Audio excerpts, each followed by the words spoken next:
À Conakry, l'hôpital de Donka accueille les malades atteints du Covid en Guinée. Et depuis quelques jours, il s'est équipé avec une technologie guinéenne.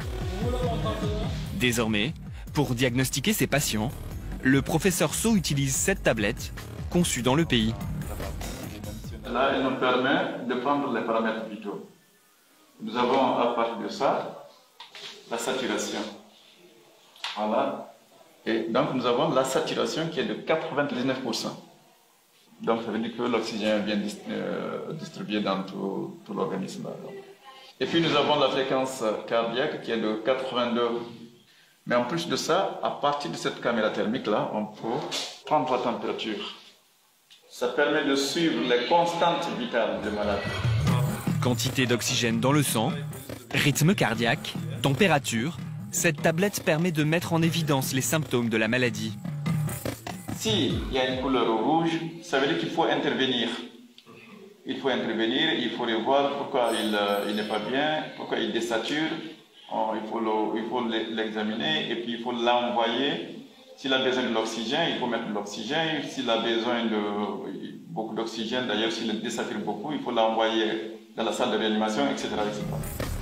Cette innovation, qui change la vie des professionnels de santé, c'est Muntaga Keita qui l'a conçue. Ce pionnier de la télémédecine travaillait déjà sur des projets de diagnostic à distance.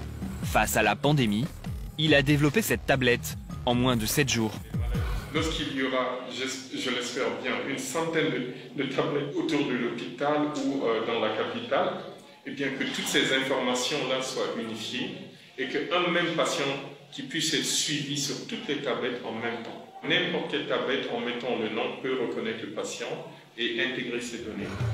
La tablette est en cours de test par les équipes du professeur So. Si les tests sont concluants, l'hôpital devrait passer commande de plusieurs exemplaires. Prix catalogue, 3 000 $ pièce. Un prix qui pourrait baisser si les commandes sont importantes. De par nos propres innovations et tout ce que nous attendons, c'est une réactivité des pouvoirs publics au niveau des décisions, surtout changer la cadence, aller sur une cadence d'urgence plutôt que d'aller dans une cadence normale où on a le temps. Non, là, on n'a pas le temps. Nous n'avons pas le temps d'aller dans un processus d'homologation Union européenne ou autre. Il s'agit de Covid, un virus mortel. On essaye d'aller vite pour sauver des vies. Si on peut sauver une vie, on sauve l'humanité, donc ça en vaut la peine pour nous.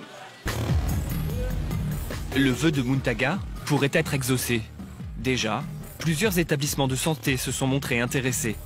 Bientôt, la tablette guinéenne pourrait être exportée en Côte d'Ivoire, au Burkina ou encore au Ghana, mais aussi en Europe.